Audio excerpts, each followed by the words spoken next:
Cette soirée en fait est mon idée, j'en suis très fière parce qu'elle est magnifique, tout le monde a aimé. Voilà, il se trouve que je suis l'attachée de presse d'un artiste qui s'appelle Eric Handler, qui est obsédé par le temps physique et métaphysique. Et dans ses œuvres, j'avais remarqué qu'il peignait beaucoup de cerveau. Et puis, 3 semaines après, je vous ai rencontré et puis j'ai lu l'amputation. Et dans ce livre, j'ai appris aussi votre profession qui est autour des neurosciences. Vous avez perdu votre ami d'un AVC, vous avez une perception du temps qui a changé vous aussi. Et puis d'ailleurs, on écrit toujours pour rendre immortel un être qu'on a aimé, enfin, en tout cas pour lui construire un mausolée de papier. Donc l'amputation est un très beau livre et ça me semblait faire écho à l'œuvre d'Eric Handler, parce que je cherchais un tout petit peu tous les deux à vous faire connaître, à booster vos notoriétés. Et en fait, lui n'avait jamais exposé à Paris. Vous, c'est votre premier livre, vous êtes inconnu dans le milieu littéraire. Je me suis dit que ça pouvait avoir du sens de faire cette soirée.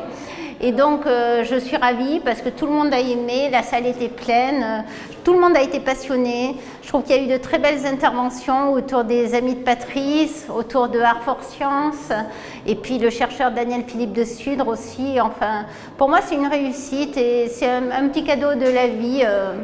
J'adore vivre des moments comme ça avec mes clients.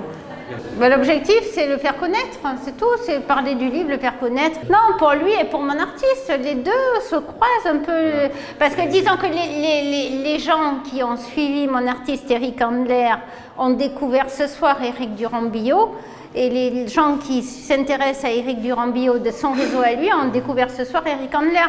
Moi, c'était ça le but de mon métier en fait. Voilà, le but de mon métier, c'est développer les réseaux des gens, les notoriétés des gens, les faire connaître, élargir leur public, asseoir leur notoriété, et les faire connaître un maximum de gens. Par exemple, ce soir, j'ai offert le livre d'Éric Durand-Billot à Marjorie Rafecas-Poidomange, qui est une de mes amies. Elle écrit dans la cause littéraire. Éric Durand-Billot a rencontré Alain Sueur, qui a un blog, qui a déjà critiqué son roman.